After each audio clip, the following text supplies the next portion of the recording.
Selanjutnya, marilah kita mendengarkan pidato kenegaraan Presiden Republik Indonesia dalam rangka pengantar rancangan undang-undang tentang anggaran pendapatan dan belanja negara tahun anggaran 2022 beserta nota keuangan.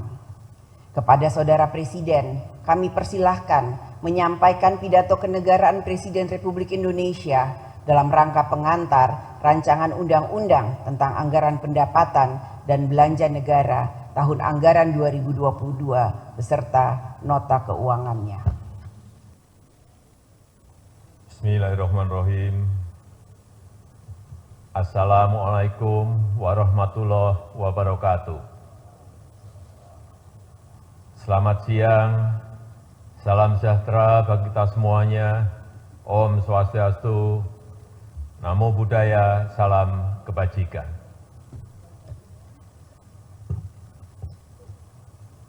Yang saya hormati Wakil Presiden Republik Indonesia,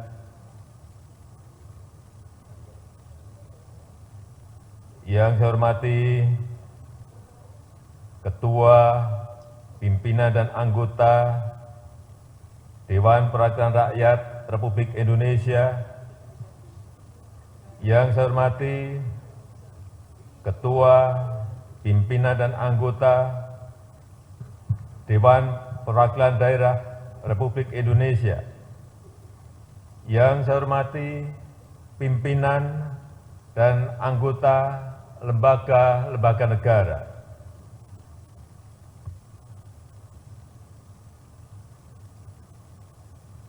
yang saya hormati Ibu Hajah Megawati Soekarno Putri, Presiden kelima Republik Indonesia, yang saya hormati Bapak Susilo Bambang Yudhoyono, Presiden ke-6 Republik Indonesia, yang saya hormati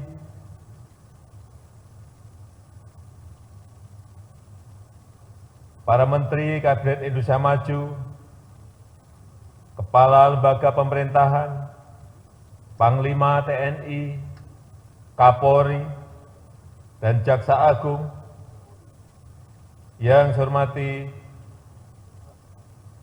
hadirin sekalian yang berbahagia, serta saudara-saudara sebangsa dan setanah air.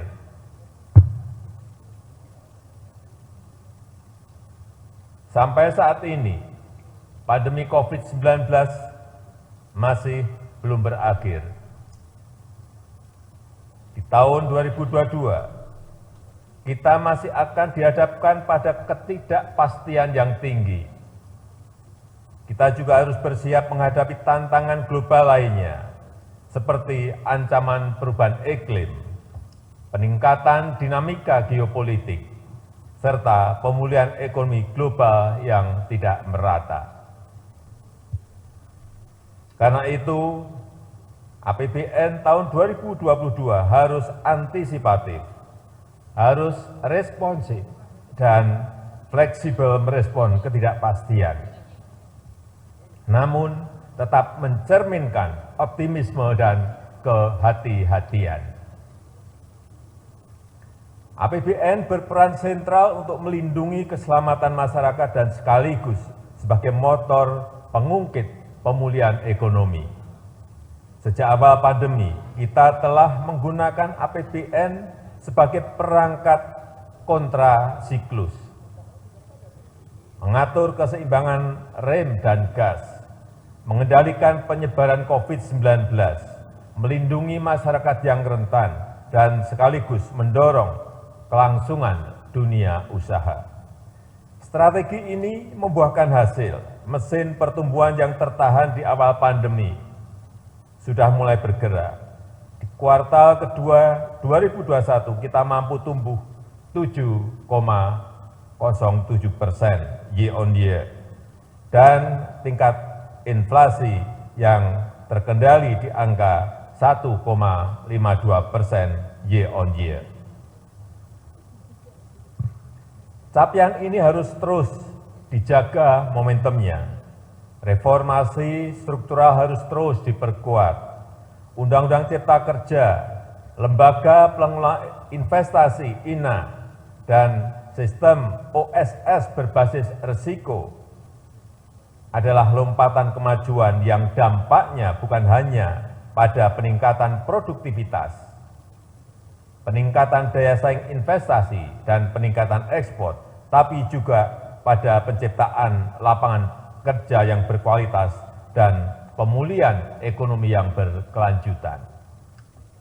Hadirin yang saya muliakan, dengan berpijak pada strategi tersebut, pemerintah mengusung tema kebijakan fiskal tahun 2022, yaitu pemulihan ekonomi dan reformasi struktural.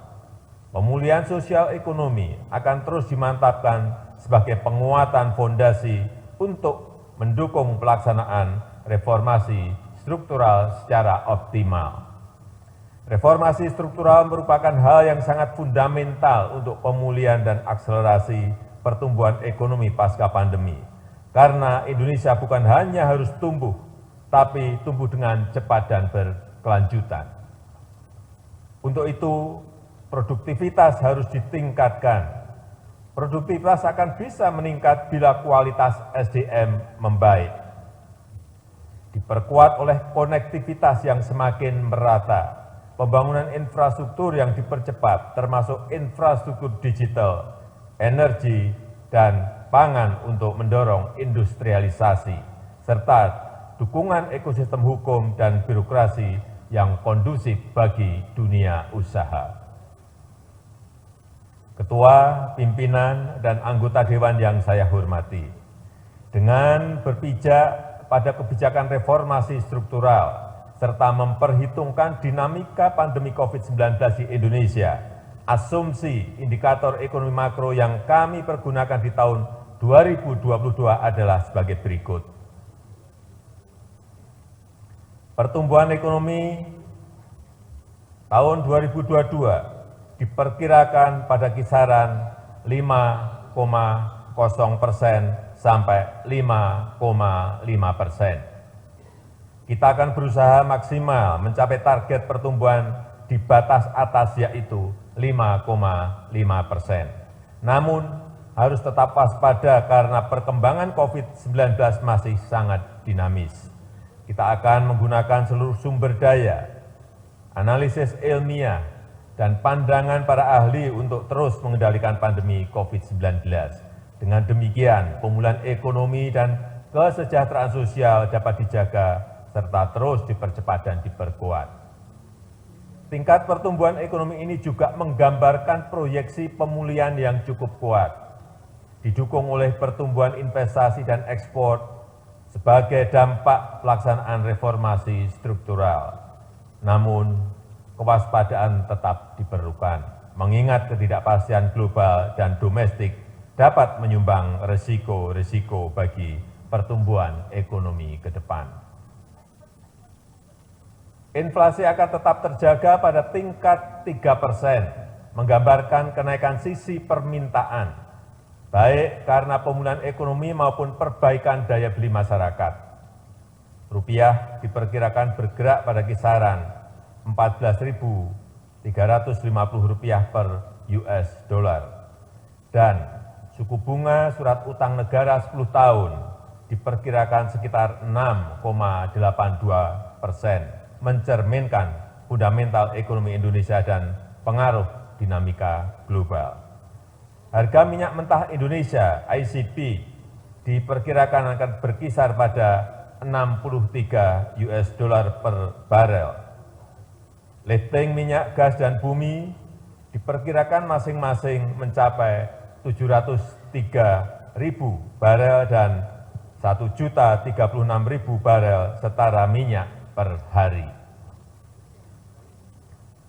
Ketua, pimpinan, dan anggota Dewan yang saya hormati, dengan mencermati dinamika perekonomian dan perkembangan penanganan COVID-19, arsitektur kebijakan fiskal harus antisipatif dan responsif, dengan tetap menjaga keseimbangan antara kemampuan kontrasiklus dengan upaya pengendalian risiko agar keberlanjutan fiskal jangka panjang tetap dapat terjaga.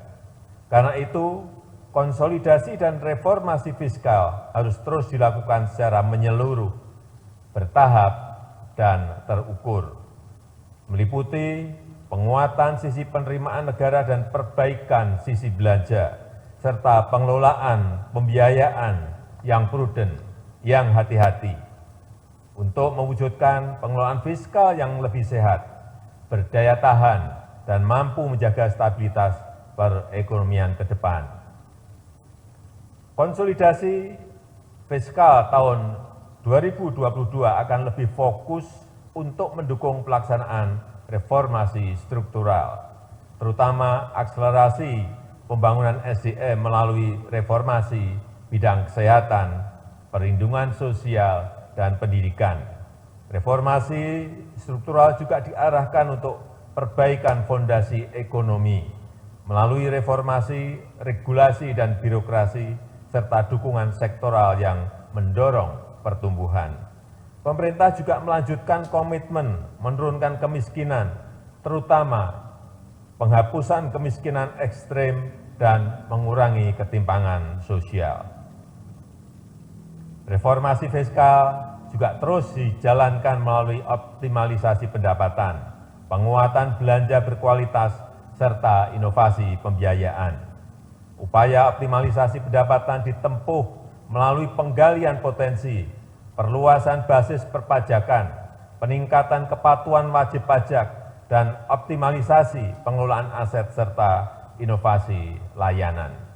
Dengan demikian, angka rasio perpajakan dapat diperbaiki untuk penguatan ruang fiskal dengan tetap melindungi kepentingan rakyat kecil.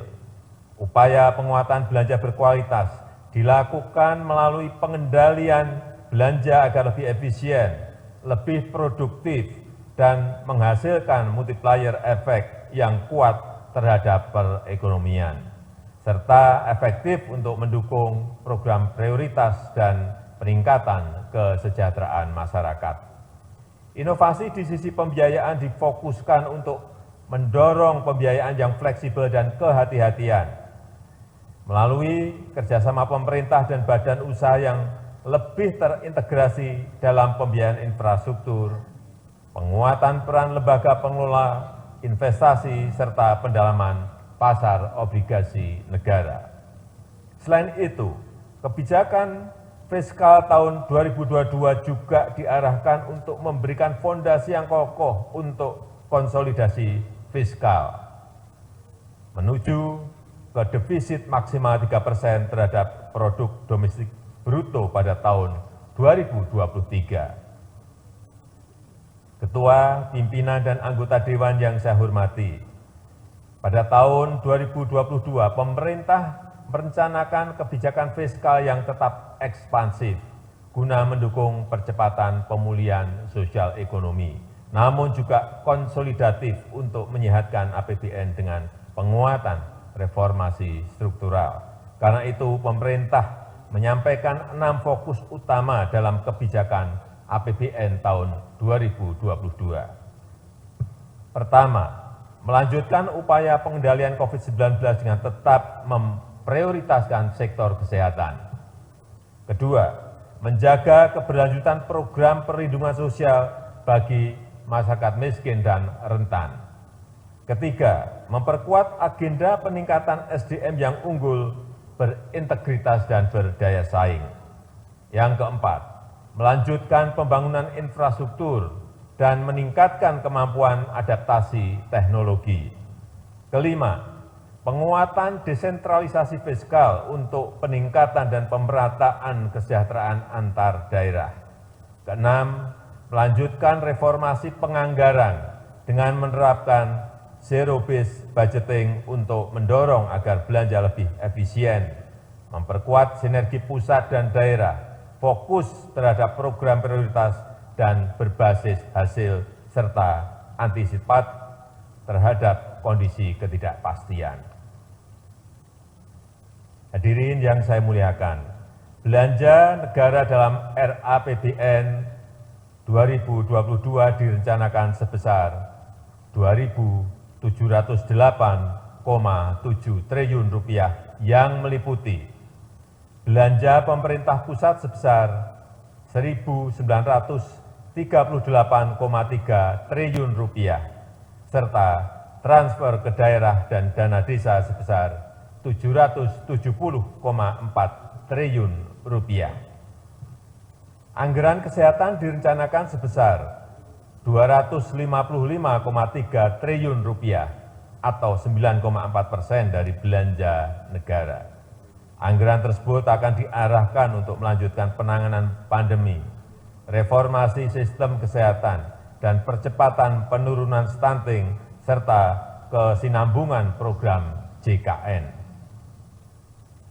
Untuk penanganan COVID-19, fokus pemerintah antara lain antisipasi risiko dampak COVID-19 dengan testing, tracing, dan treatment, melanjutkan program vaksinasi COVID-19, serta penguatan sosialisasi dan pengawasan protokol kesehatan. Kita harus bisa memanfaatkan pandemi sebagai momentum untuk perbaikan dan reformasi sistem kesehatan Indonesia.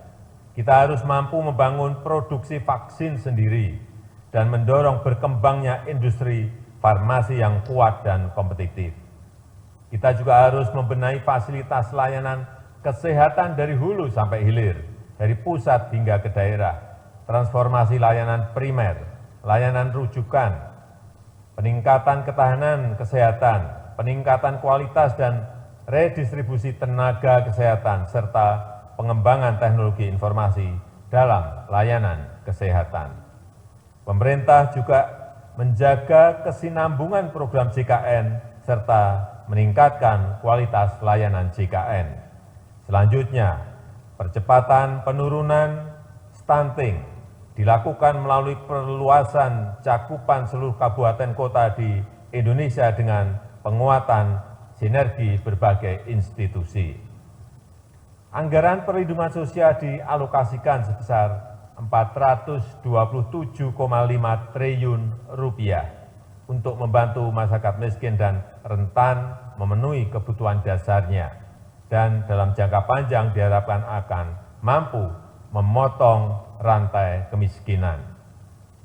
Sejalan dengan hal tersebut, untuk mendukung reformasi program perlindungan sosial yang diarahkan pada melanjutkan penyempurnaan data terpadu kesejahteraan sosial di TKS dan mensinergikan dengan berbagai data terkait, mendukung reformasi perlindungan sosial secara bertahap dan terukur, mendukung program jaminan kehilangan pekerjaan sesuai dengan Undang-Undang Cipta Kerja, serta peningkatan kualitas implementasi perlindungan sosial dan pengembangan skema perlindungan sosial adaptif. Untuk peningkatan produktivitas dan kualitas SDM disiapkan anggaran pendidikan sebesar Rp541,7 triliun. Pembangunan SDM tetap menjadi agenda prioritas kita. Indonesia harus bisa memanfaatkan bonus demografi dan siap menghadapi disrupsi teknologi. Kita harus menyiapkan SDM yang produktif, inovatif, dan berdaya saing global, dengan tetap mengamalkan nilai-nilai Pancasila, berakhlak mulia, dan menjaga jati diri budaya bangsa. Kebijakan diarahkan untuk melanjutkan reformasi pendidikan dengan penekanan pada 3 hal: peningkatan kualitas SDM melalui penguatan PAUD dan sekolah penggerak, pemerataan sarana prasarana pendidikan, serta menyelesaikan mismatch pendidikan dengan penguatan pendidikan vokasi, pengembangan riset, terapan, dan inovasi yang tersambung dengan industri dan masyarakat, program magang dan teaching industry, serta pelaksanaan program Merdeka Belajar. Pemerintah berkomitmen untuk memperkuat investasi pemerintah di bidang pendidikan antara lain, mendukung perluasan program beasiswa, adopsi teknologi informasi dan komunikasi, pemajuan kebudayaan, penguatan perguruan tinggi kelas dunia, dan pengembangan riset dan inovasi. Pembangunan infrastruktur dianggarkan sebesar 384,8 triliun rupiah.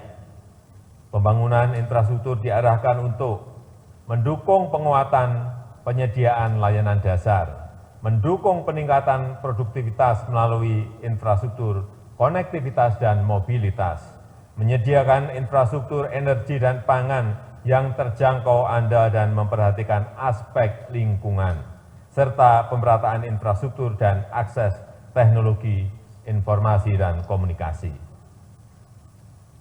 Untuk mendukung target pembangunan infrastruktur, strategi memadukan anggaran dengan bauran pendanaan akan terus dilakukan.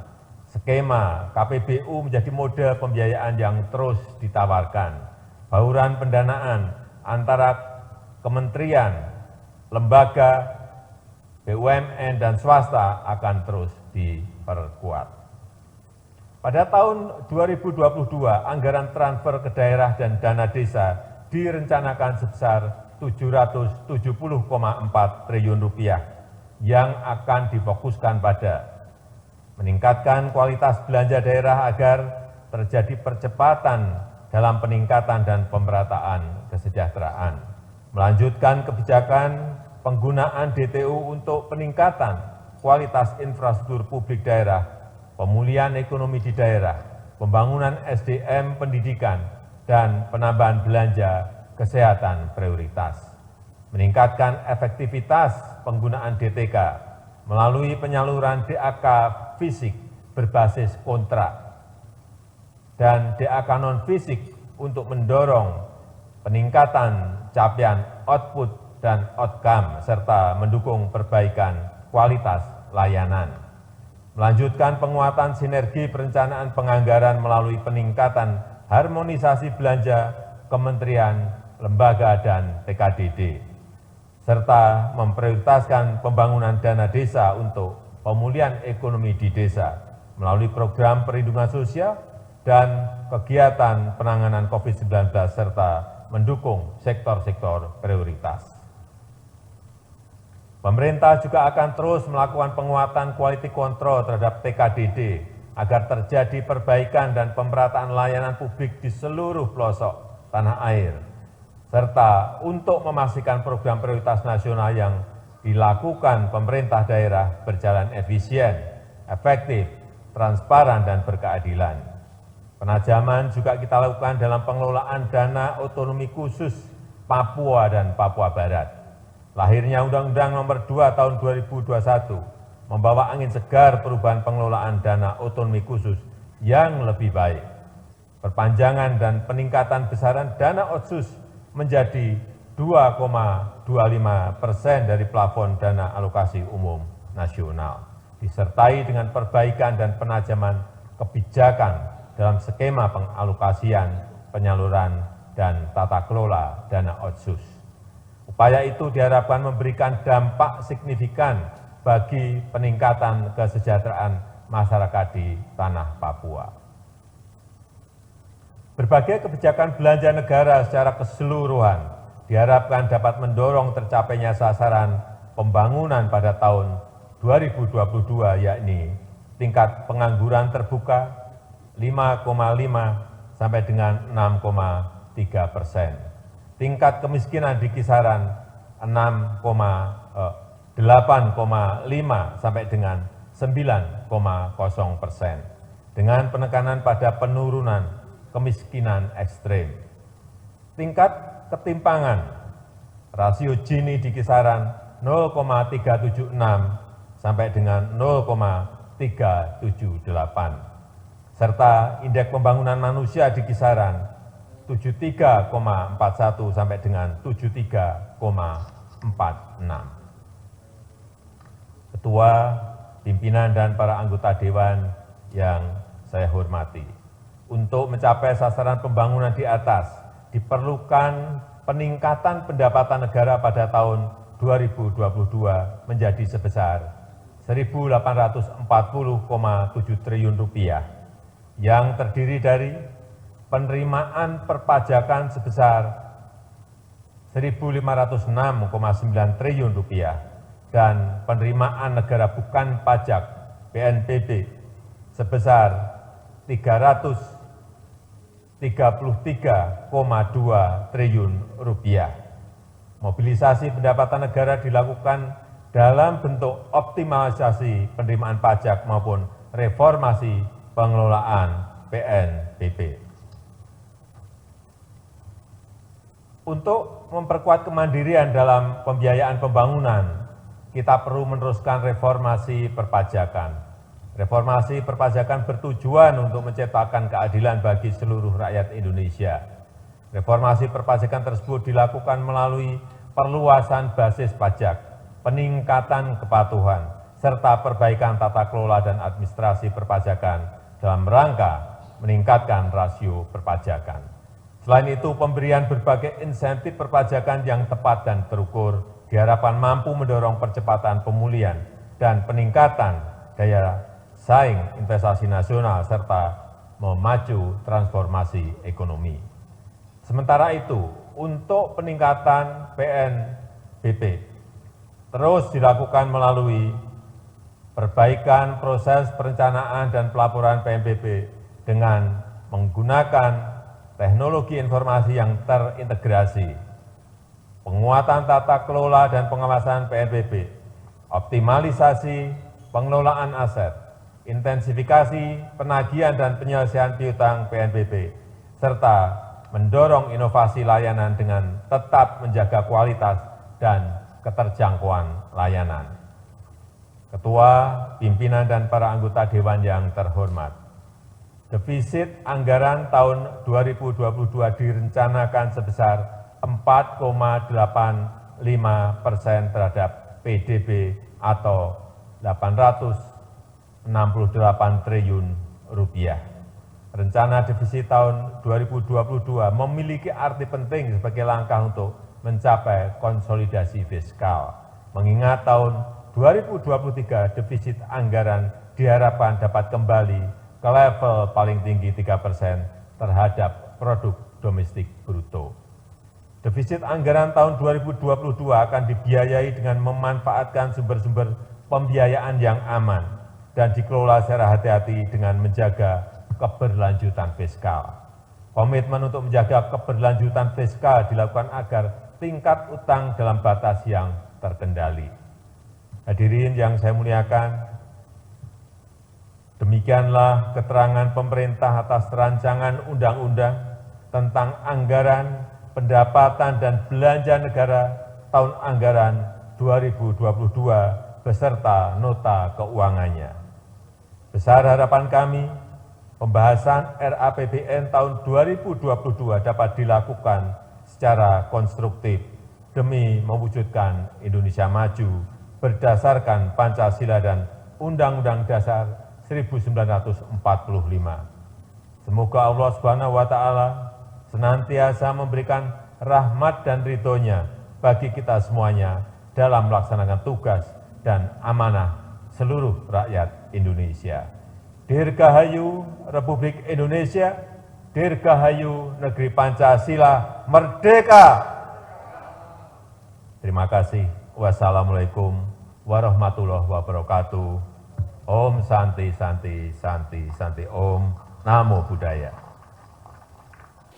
Ya, pemirsa SMTV, bersama saya sekarang sudah ada Bapak Bupati Sumedang, Bapak Doni, yang hari ini sudah bersama-sama menyimak pidato kenegaraan dari Presiden Republik Indonesia, Bapak Joko Widodo, yang kebetulan pengeringatan Hari HUT RI yang ke-76 ini mengambil tema Indonesia Tangguh, Indonesia Tumbuh. Nah, ini mungkin ada sedikit tanggapan Pak, khususnya untuk Kabupaten Sumedang. Ya, tentunya dengan tema Indonesia Tangguh dan Tumbuh, pertama kita tangguh, bisa bersama-sama menghadapi pandemi COVID-19 dan tentunya bisa tumbuh ekonomi ke depannya.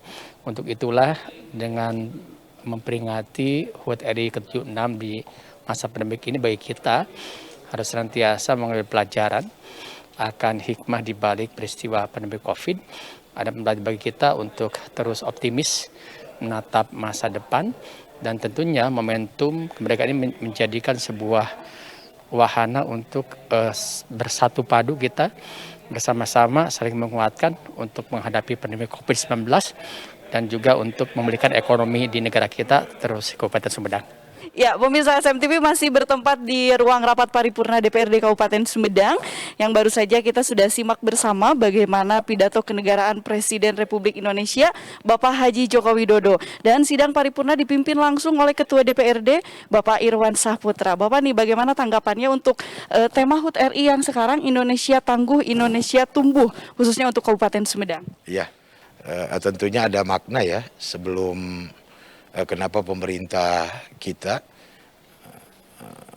memberikan tema pada kemerdekaan Republik Indonesia yang ke-76 ini, Indonesia Tangguh, Indonesia Tumbuh, di masa pandemi COVID-19 ini. Ya, artinya kita bersama-sama harus mempunyai sebuah keyakinan kalau kita tangguh agar Indonesia dapat tumbuh dalam menghadapi COVID-19 ini. Tentunya dengan selalu memperhatikan protokol kesehatan agar apa yang diinginkan oleh kita bersama dapat terwujud lah. Karena memang apabila begini terus tentunya perekonomian di negara kita ini tidak akan mampu tumbuh seperti apa yang diharapkan oleh kita secara bersama-sama.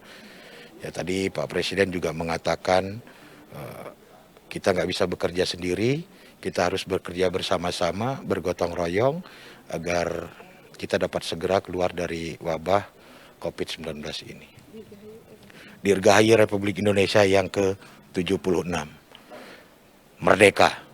Dan untuk peringatan HUT RI yang ke-76 ini mengambil tema Indonesia Tangguh, Indonesia Tumbuh. Dan semoga Indonesia tetap tumbuh, tetap tangguh di masa pandemi COVID-19. Dan pemirsa SMTV, alhamdulillah acara berlangsung dengan hikmat dan juga lancar. Semoga tujuan kita untuk pemulihan ekonomi nasional, kesehatan pulih, ekonomi bangkit segera dapat terwujud. Dirgahayu Republik Indonesia ke-76.